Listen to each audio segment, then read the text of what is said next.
Out of nowhere today, Gibson drops a brand new $12,000 limited edition exclusive. It's not every day anymore that Gibson gets to be the bearer of the news. Typically, this stuff leaks in advance. It's another Dave Grohl, and that's kind of a big deal because outside of those Epiphones that we had talked about last year, we have not seen a Gibson version of this guitar get produced in quite some time. If you're interested in learning about some of the previous runs, you can check out this episode, but blue is the big main one that everybody knows him for. However, in that initial run, there was also some ebony ones created. And then later on in another production run, we got the introduction of gold with a slightly different blue, and the gold is the one that I have reviewed. It's a very cool guitar, basically a regular 335 style instrument, except for you get the diamond-shaped F-holes and the very unique inlays, but then the big thing of these is they have the Firebird headstock, more specifically the non-reverse Firebird. But Dave Grohl's signature guitar is based on another signature guitar, the Trini Lopez. As far as I'm aware, that's the first time that they blended those two guitars together, and that was all the way back in, the late 60s? Except for Grohl's model does not utilize the trapeze tailpiece. It's very important to note that these are highly sought after, and generally speaking, rather expensive guitars. Gold is usually your most economical way to get into one, and the first run blues usually have astronomical prices. But now we have white being thrown into the mix.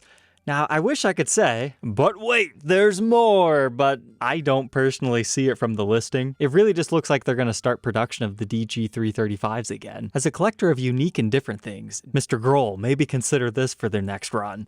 Instead of cream binding like you normally have, replace it with black and swap out the fretboard with an ebony one. Occasionally you can find a Trini also spec'd out like that. I've always personally been a huge fan of the black binding when it's with a white finish.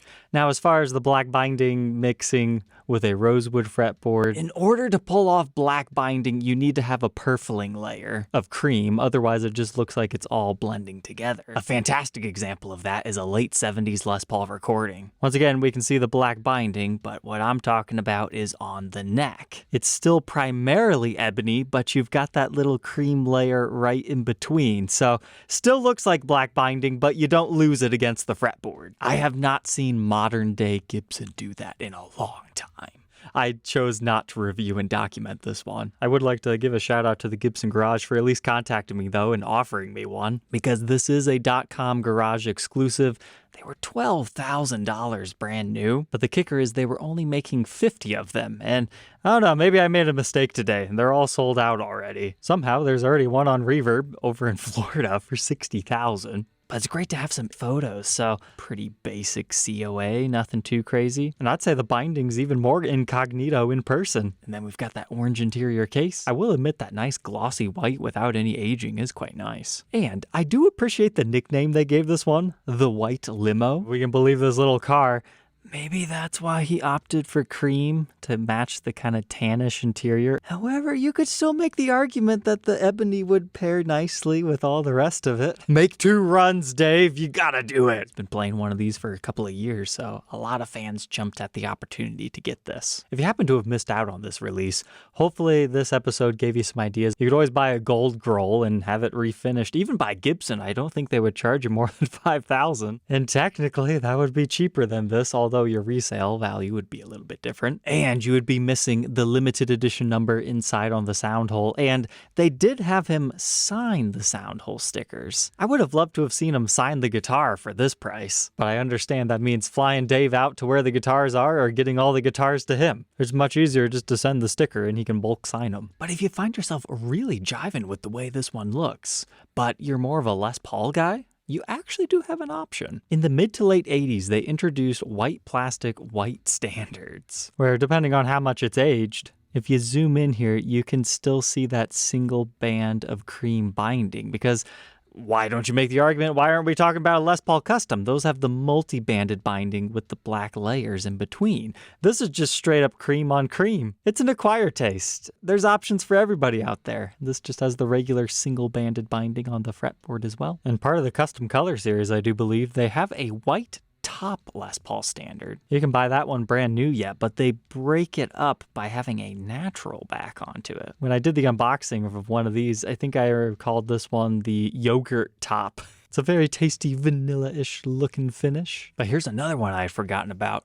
Pearl white is a custom color from the 80s. Occasionally you can find that on a Les Paul Standard as well, so similar to what we were just talking about on those others, but this one actually appears to maybe have the ebony fretboard. It can help you visualize what I was talking about earlier. Oh, and in case you're curious, how much of a premium is that? I mean, you could compare it to a light age 64 Trini Lopez for $8,000, because usually the white finish gets a little bit of a premium because they have to do it in its own special room so it doesn't get contaminated. So that's about a $4,000 premium, but if you just want to compare it to a regular, became $5,000. It's all for that limited 50 of production. But what I'd be more interested in is, will we see a batch production run of these? That cannot be it. Dealers are going to want these in their stores too. So time will tell on that. But hey, we're not done tonight. The Epiphone Mike Dirnt Grabber G3 bass. Wow.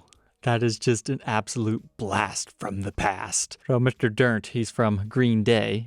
And he's one of the people known for playing a grabber bass. Otherwise, you might think a Kiss. But these are interesting basses that you can buy in a few different configurations, from a sliding pickup version to more of the what you'd find on the S1 that we were just talking about last night. And when I first started looking at these things, they were like $1,000 to $1,500. Seems a lot of people are asking more nowadays. I don't know if they're actually selling, but I didn't realize Epiphone had already reissued these things. Yeah, so $1,000, you can buy one already in the natural finish, and it's like the other vintage versions that we've been looking at. It just doesn't have the moving pickup part. So okay, now on this new one, we went for the 3 single coil pickup thing, and do you guys see what they did? This is just such a nice throwback. It's got the old 70s Gibson logo there, taking you back in time once again. I think that natural one's just beautiful. The headstock kind of weirds me out though. Not a big fan of the Epiphone logo going that way. Reminds me of like a Cyclops or a Tombstone or something. But these come not only in our natural finish, but Silverburst too. Usually I like Silverburst. Not this time. Now, had they done it on the back and the edges, maybe then I could be convinced. But regardless of the hue you would prefer, if anybody wants to New Guitar Day one, I will happily make a video on it. Otherwise, we'll probably just leave it to talking about it. Hey, I'm just noticing something. I was expecting a scarf join, but no, it's a 3-piece maple neck. Impressive. And we do have an Epiphone hardshell case. Looks to even be form fit. I'm not gonna lie, when I first saw a $1,300 Epiphone bass, I mean, I know it's a signature edition, but the vintage originals really aren't that much more. And then it's made in America vintage versus brand new Chinese made Epiphone. But technically this is vastly different anyway. But in comparison to those other ones, they put about a $300 premium on it. But with the different pickups, having 3 of them versus just 1, the artist's signature affiliation, I mean, I guess it makes sense as compared to these others. I think the thing that throws me off the most about these is the very rectangular bolt-on neck plate, because that's part of what makes these their own unique charm. They screw the neck onto it instead of being a set neck. Gotta step up to a ripper if you want the set. But part of the charm of the originals is, look, it's a little bit elongated, and then it's got the Gibson wording with their little flower logo. They're so stylistically pleasing. I actually have one of those in my collection, just the neck plate, because it's so cool. The shape just doesn't quite do it. Even just the throwback of having the Epiphone logo go this way rather than that way would have been enough to make me go, okay, you at least paid tribute there. And since we have a little bit of time left tonight, we'll dive into Fender a bit. They brought out a new ebony finished Hello Kitty Stratocaster.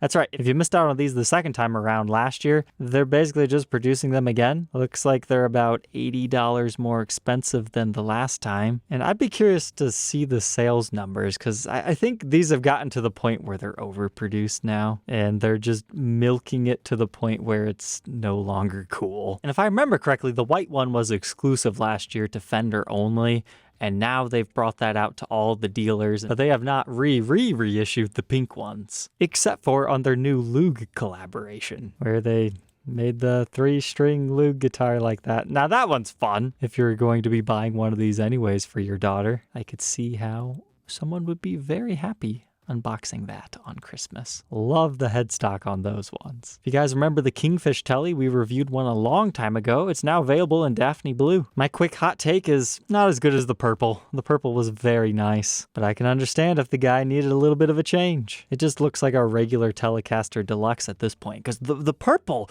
it really stood out, I think is why I preferred it. I don't care how long it's been. Every time I see that, it's immediately abundantly clear whose signature artist model that is. And the last thing on Fender's website that stood out to me, 2025 Ugly Christmas Dinosaur Tee. I don't know if I agree with paying $31 for it, but this is my kind of cheesy. Like, the dinosaur is friendly enough, not scary, and he's just got his crazy little friends over here. All right, troglodytes, I hope you enjoyed our episode tonight, and we'll catch you tomorrow on the next one. Take care.